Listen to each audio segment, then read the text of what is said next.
Okay, तो यहाँ से स्टार्ट करते हैं आज। ये NIIF 2015। सो ये इसका फ़र्स्ट ऑफ ऑल एक टैब खोल लो गूगल में, कुछ देखना हो तो। ठीक है, तो फ़िलहाल ये देखते हैं। देखो, दीपक पारेख कमेटी एक बनाई गई थी 2006 में। Deepak Parekh committee that was related to financing of infrastructure. क्षेत्र में जो भी फाइनेंस रिलेटेड डेवलपमेंट करना है, फाइनेंस मुहैया कराने के लिए क्या आसान तरीके और सिंगल विंडो वगैरह सब बनाए, तो उसके लिए दीपक पारेख कमेटी बनाई गई थी 2006 में। और Japan has provided assistance in Indian development of DMIC, that is Delhi metro जो हम बात करते हैं। और ये CBIC क्या है?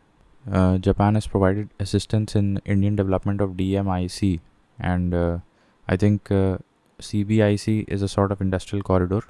अब ये देखना होगा कहाँ पे है। तो अगर हम गूगल खोलें, India's corridors, so official development assistance to India, ये नहीं है। What is CBIC? CBIC corridor क्या है, पहले तो यही पता चलना। यहाँ दे नहीं रहा है। एनीवेज, तो इसको हम इतना याद कर लेते हैं कि जापान ने असिस्टेंस दिया है DMIC बनाने के लिए, और CBIC which is a type of industrial corridor, वो बनाने के लिए इंडिया को असिस्टेंस दे रखा है। और DMIC तो दिल्ली मेट्रो है। ठीक है, फिर दीपक पारेख कमेटी हमने देखी 2006 की, that was related to financing of the infrastructural development projects. Then NIIF which was a scheme in 2015, और इसका इनिशियल कॉर्पस था 20,000 करोड़ रुपए एंड लेटर 40,000 करोड़ रुपए कर दिया गया था। Objective was to maximise economic impact through infrastructure investment in commercially viable projects. Now this is quite similar to जो NIP आया है, that is national infrastructure pipeline, वो 2020 से 25 के बीच है। और ये NIIF जो 20,000 करोड़ रुपए से स्टार्ट हुआ था, दैट वाज ऑब्जेक्टिव सेम था, maximise economic impact through infrastructure investment in commercially viable projects. So that was NIIF 2015, quite similar to NIP, National Infrastructure Pipeline of 2020. Now फिर ये जापान वाली बात देख ली। उसके बाद टाउन्स ऑफ एक्सपोर्ट्स एक्सीलेंस हमारे पूरे देश में 43 हैं, जिसमें से 4 तो अकेले यूपी में ही हैं। देखो, वाराणसी हैंडलूम के लिए जाना जाता है, Moradabad brass works brass works के लिए जाना जाता है, और Mirzapur carpet as well as durrie, and Faridabad जाना जाता है एपरल के लिए, एपरल, ठीक है, कपड़ों के लिए। फिर ये फॉरवर्ड मार्केट कमीशन बना था। I think it was the regulatory body in the commodity trading कह सकते हैं। ठीक है, जैसे अभी इक्विटी या शेयर मार्केट ट्रेडिंग में तो सेबी है, that was made in 1988, and I think 92 से उसको कुछ स्टैचूटरी स्टेटस दिया गया था। कंफर्म करना एक बार। और इरडा तो 1999 में बना था, FMC 1952 में बन गया था, वेरी ओल्ड बॉडी। ठीक है, और petroleum and natural gas regulatory body ये 2006 में बनी थी। Also that the same appellate tribunal under electricity act 2004 is the tribunal here as well. तो इलेक्ट्रिसिटी एक्ट 2004 में एक एपिलेट ट्रिब्यूनल बनाया गया था। वही एपिलेट ट्रिब्यूनल PNGRB के भी डिस्प्यूट के केस में देखता है। ठीक है, तो यहाँ पे कुछ देखना है आपको। यहाँ पे सेबी एक चीज़ कंफर्म करनी थी। SEBI got statutory status on 30th January 1992 and was accorded statutory powers with the passing of SEBI act 1992 by the parliament of India. तो इसीलिए यहाँ पे मैंने 2 चीज़ लिखी है। 1988 में उसका मतलब सेटअप किया गया था, एंड 1992 को उसको स्टैट्यूटरी पावर्स दे दी गई थी, राइट। देन ठीक है, आगे बढ़ते हैं। तो Nashik first to introduce rubber tyre based electric metro for rapid mobility.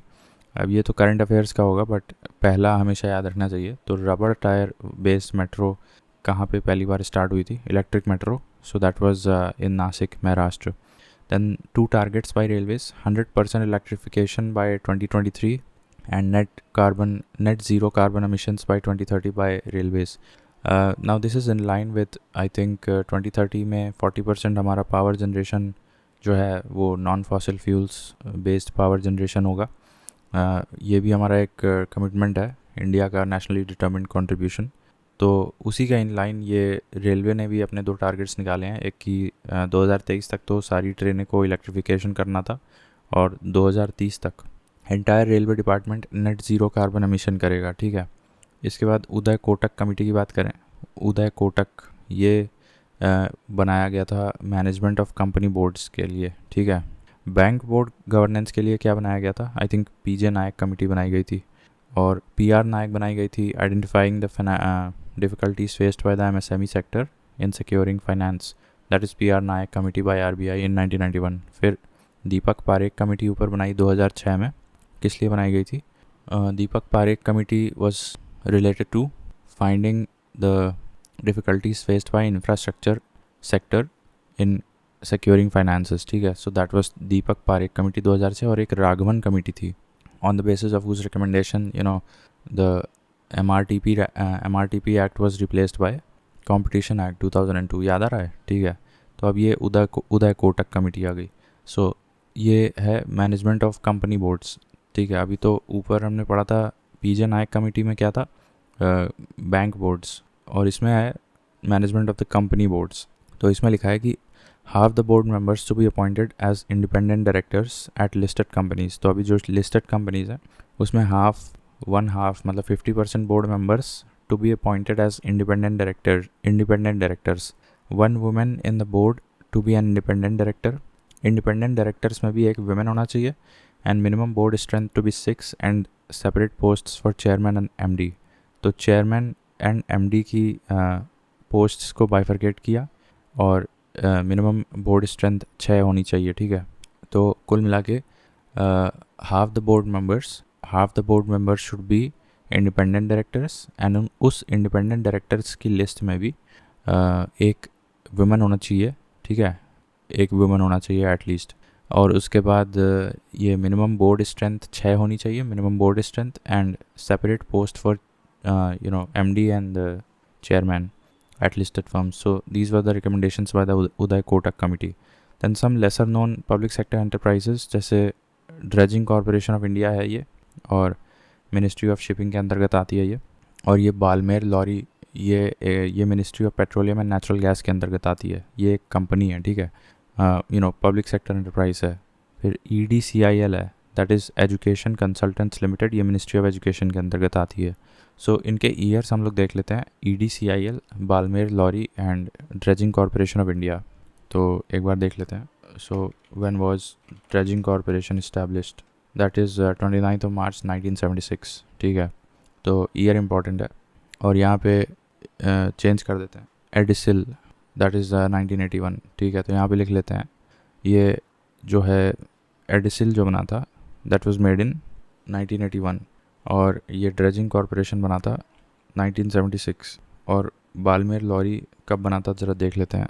और बालमेर लॉरी को तुम लगा दोगे मिनिस्ट्री ऑफ रेलवेज़ में, गलत हो जाएगा, लेकिन बालमेर लॉरी कहाँ है, ministry of petroleum and natural gas में है, ठीक है। बालमेर लॉरी कॉरपोरेशन इस्टेब्लिश्ड 1867 कोलकाता। तो दिस इज़ बहुत ही पुरानी है, ठीक है, बहुत पुरानी कॉरपोरेशन है, बहुत बढ़िया। देख लेते हैं थोड़ा। Founded by 2 Scotsman, Stephen George Balmer and Alexander Lorry in Kolkata. Balmer Lorry and Company Limited started its corporate journey as partnership firm on 1st of February 1867, ठीक है। तो बालमेर लॉरी के बारे में थोड़ा सा और पढ़ना चाहिए, ठीक है, इसके कॉन्टेक्स्ट में। तो Balmer Lawrie was founded by mister Alexander Lawrie and Stephen George Balmer 1867, soon after signing the co-partnership agreement. Mr. Stephen Ballmer returned to England where he passed away on May 21st, 1867. Alexander Lorry was therefore virtually the sole founder of Ballmer Lorry and Co. company, ठीक है। अच्छा, तो मतलब इसमें जो ये थे mister Balmer तो तुरंत ही मर गए थे, मतलब 1-2 साल में, ठीक है। तो इतना काफ़ी है। तो बालमेर लॉरी आपका ये 1867 में बनाया गया था। 1867 काफ़ी पुरानी कंपनी है, ठीक है, कोलकाता में है। तो ये हो गया आपके EdCIL, that is Education Consultants Limited, that is in Ministry of Education 1981, and Dredging Corporation of India Ministry of Shipping में है 1976, and Balmer Lawrie Ministry of PNG 1867. Now the Indian Tourism Development Corporation ITDC, that was set up in 1966. So it is a hospitality, retail and education company owned by Government of India under the administration of the Ministry of Tourism. Established in 1966, it owns over 17 properties under Ashok Group of Hotels brand. तो जो Ashok group of hotels है, देख लेते हैं उसकी क्या quality है. ठीक है, अशोक ग्रुप ऑफ होटल्स ये इंडियन टूरिज़म डेवलपमेंट कॉरपोरेशन में आता है और इमेजेस से तो ठीक ही लग रहा है. वेबसाइट देखते हैं. Now a government of India undertaking, तो काफ़ी ठीक लग रहा है. राइट, तो इसके क्या मतलब हैं चार्जेस वगैरह. अब जैसे देख लेते हैं, रैंडम चीज़ें भर देते हैं इसमें. ठीक है, अराइवल कुछ भी डाल दो यार. डिपार्चर, नंबर ऑफ़ रूम्स 2 डाल देते हैं या एक डाल देते हैं. नंबर ऑफ़ एडल्ट्स 2 डाल देते हैं. 0. बुक नाउ करते हैं तो ये पूछ रहा है शहर क्यों नहीं आ रहा भाई. शहर चूज़ करने को क्यों नहीं आ रहा है. ये लो, बुकिंग ही नहीं हो रही है. वाह, ठीक है. खैर ITDC में आता है ये अशोक ग्रुप ऑफ होटल्स. इनके पास 17 प्रॉपर्टी हैं अक्रॉस इंडिया. देन NHPC की बात करें तो NHPC has also diversified in areas of wind and solar power. तो ज़रूरी नहीं है कि यहाँ पे नेशनल हाइड्रो पावर कॉरपोरेशन लिखा है तो वो सिर्फ झरने और उससे ही बनाएगा पानी से. ये विंड और सोलार में भी अपना एक्सटेंड कर चुके हैं सर्विसेज. देन HAL बनाया गया था 1940 में और ये वालचंद हीराचंद के द्वारा ओरिजिनली इस्टेब्लिश किया गया था. जस्ट लाइक बालमेर लॉरी, तो ये भी आपको याद रखना है. Originally Walchand Hirachand in association with the kingdom of Mysore. While TISCO तो 1907 जमशेदपुर झारखंड में बनाया गया था. JJ याद रखते हैं. टिस्को का लोकेशन का ट्रिक है JJ, that is Jamshedpur Jharkhand. ठीक है, और ये HAL हिंदुस्तान एरोनॉटिक्स लिमिटेड, ये तो Walchand Hirachand in association with kingdom of Mysore. Now top loss making PSUs in India की बात करें तो भारत संचार है, उसके बाद MTNL है, फिर भारत पेट्रो रिसोर्सेज है और फिर हिंदुस्तान कॉपर है. ठीक है, तो भारत संचार सबसे ज़्यादा लॉस मेकिंग है. हो सकता है अभी थोड़ा सा इसमें इम्प्रूवमेंट हो रहा है. 2024 में 5G लॉन्च किया है तो हो सकता है ये दूसरे नंबर पे आ जाए and MTNL becomes the biggest loss making enterprise. But अभी के लिए Bharat Sanchar is the biggest loss making, followed by MTNL, then Bharat petro resources and Hindustan copper. अभी हम बता चुके हैं हजीरा सूरत में पड़ता है. ठीक है, गुजरात में. तो एक गैस पाइपलाइन है और जिसे बनाया किसने था, मतलब इट इज़ ऑपरेटेड बाय गेल. ठीक है, इस्टेब्लिश्ड इन 1984. इस पाइपलाइन का नाम है HV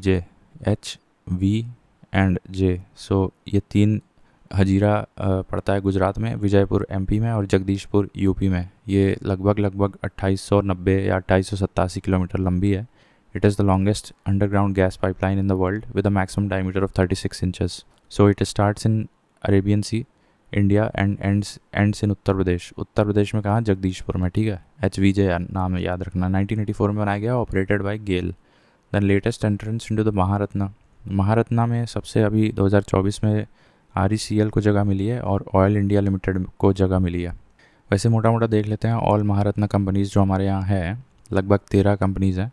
तो NTPC है और ONGC है, सेल है, बेल है, भारत हैवी इलेक्ट्रिकल सही है, और इंडियन ऑयल कॉरपोरेशन है और HPCL है. देन कोल इंडिया लिमिटेड है, गेल है और BPCL 2 बार क्यों लिखे हो. IOCL लिखा है ऊपर. अच्छा, IOCL है, BPCL है, HPCL है, तीनों हैं. ठीक है, फिर पावर ग्रिड कॉरपोरेशन है, ये पावर ग्रिड. ठीक है, पावर फाइनेंस कॉरपोरेशन भी है. देन अभी ये 2024 में 2 जोड़ दिए गए हैं, और rural electrification corporation limited and oil India limited. तो ये 2 PSUs महारत्ना कंपनीज़ की लिस्ट में जोड़ दिए गए हैं. अब इसका not necessarily they are profit making. ठीक है, अभी हम दिखा भी देते हैं. जैसे for example oil India yearly profits. तो ऑयल इंडिया का जैसे आप देखना चाहते हैं अगर, तो परफॉर्मेंस देखो, शेयर प्राइस 677 है, पब्लिकली लिस्टेड है. ठीक है, तो अभी इसके प्रॉफिट्स देख लो आप. 1,10,000 मार्केट कैप है. तो प्रॉफिट्स देख लो कैसी चल रही है इसकी. क्वार्टरली तो ठीक है, अभी तो 3 क्वार्टर से घट रहा है इसका, दिसंबर 23 से घट रहा है. ईयरली देख लेते हैं, तो ईयरली तो प्रॉफिट्स बढ़ रहे हैं. ठीक है, तो ये अब महारत्ना कंपनी हो गई है. नेटवर्थ ये भी बढ़ रहा है, रेवेन्यू ये भी बढ़ रहा है.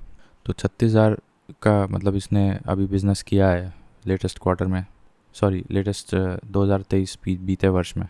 तो अब 2 जो सबसे लेटेस्ट ऐड किया गया है महारत्न कंपनीज़ की लिस्ट में एक REC है और एक ये है ऑयल इंडिया, ठीक है।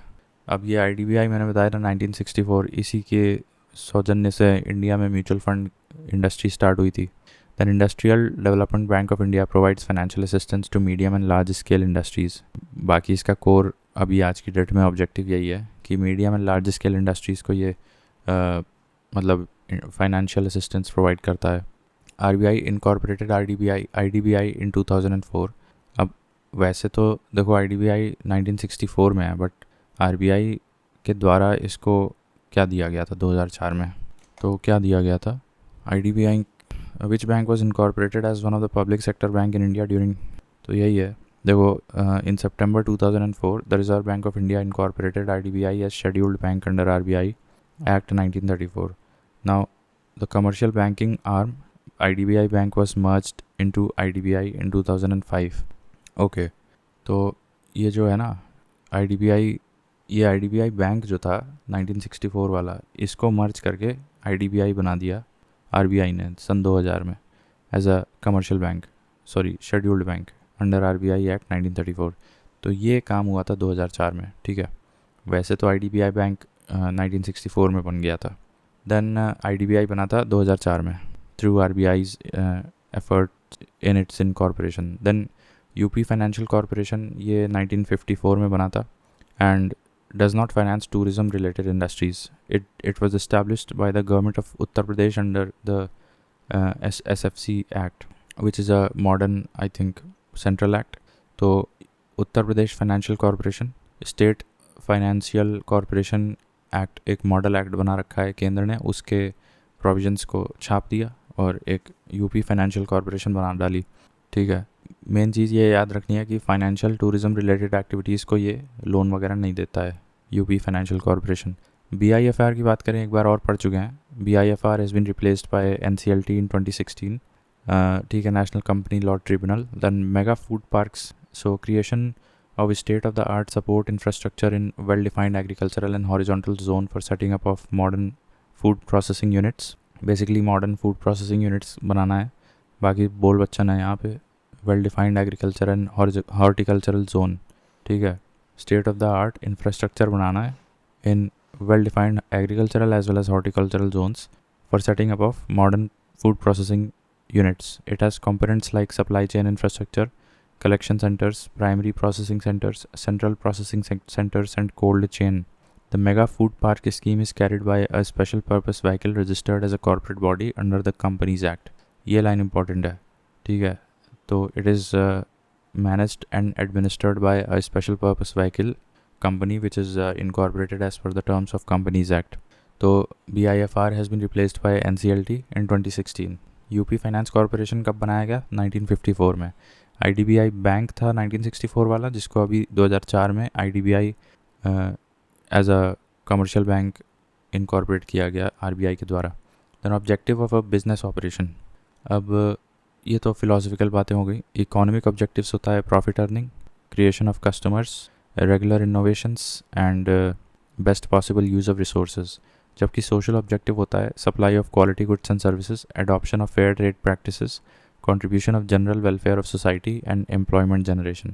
So employment generation comes in as a social objective of business operation, whereas economic objective ये सारे हैं, ठीक है। The first industrial policy of free India, ये श्यामा प्रसाद मुखर्जी ने बनाई थी 1948 में, first industrial policy. However, the concept of joint sector was envisaged as something in between the public and the private sector, in which the state could actively participate in the management and decision making through second industrial policy 1956। तो initially जो हमारी first industrial policy बनाई गई थी 1948 में श्यामा प्रसाद मुखर्जी के द्वारा, उसमें शायद मिक्स्ड इकोनॉमी का इतना जोर ना दिया गया हो, स्टेट के पास ज़्यादा कंट्रोल दिया गया था, बट जॉइंट सेक्टर का कॉन्सेप्ट आया था almost from the second industrial policy which was made in 1956। फिर न्यू इंडस्ट्रियल पॉलिसी, ये तो 1991 वाली है, LPG रिफॉर्म्स।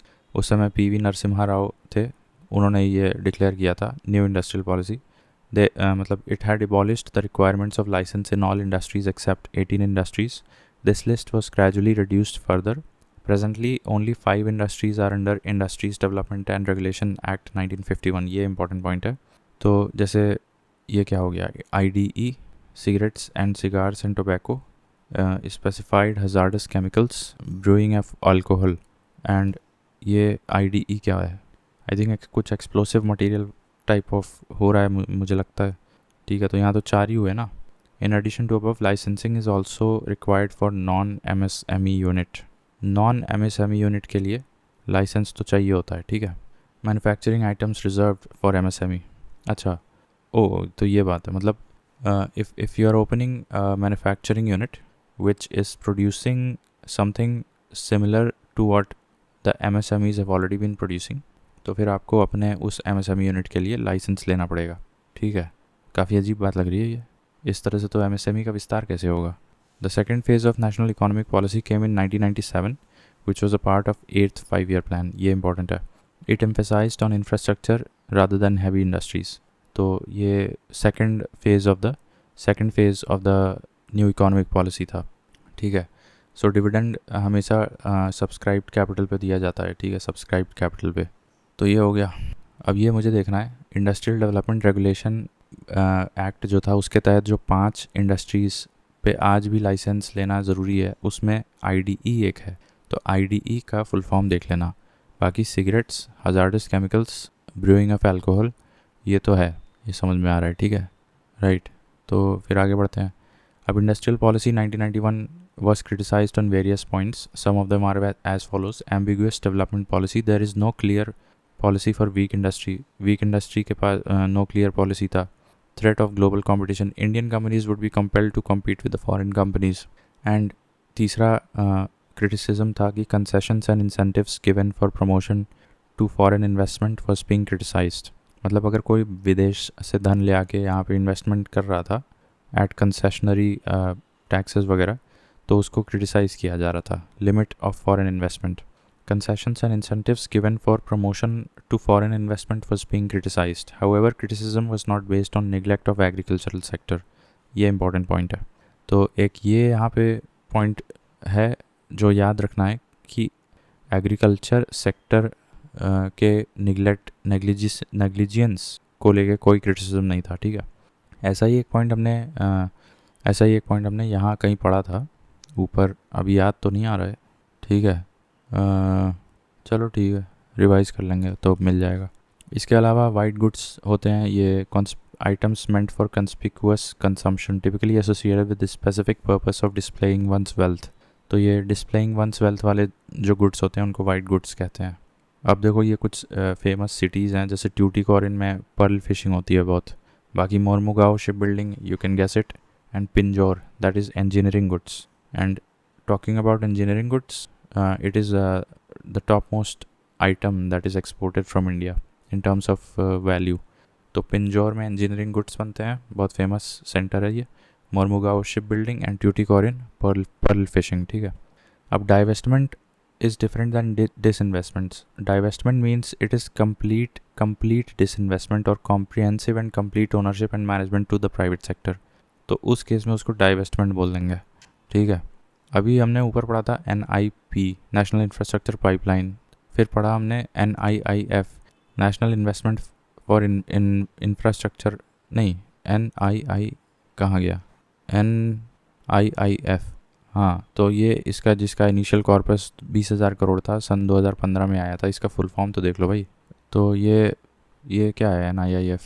इसको तो national investment and infrastructure fund, इसको पब्लिक सेक्टर कंपनी बना दिया है और इसका हेडक्वार्टर मुंबई में है। 40,000 करोड़ के आसपास इसका टोटल एसेट्स हैं। ठीक है, तो पब्लिक सेक्टर कंपनी है NIIF। ठीक है, ये हो गया।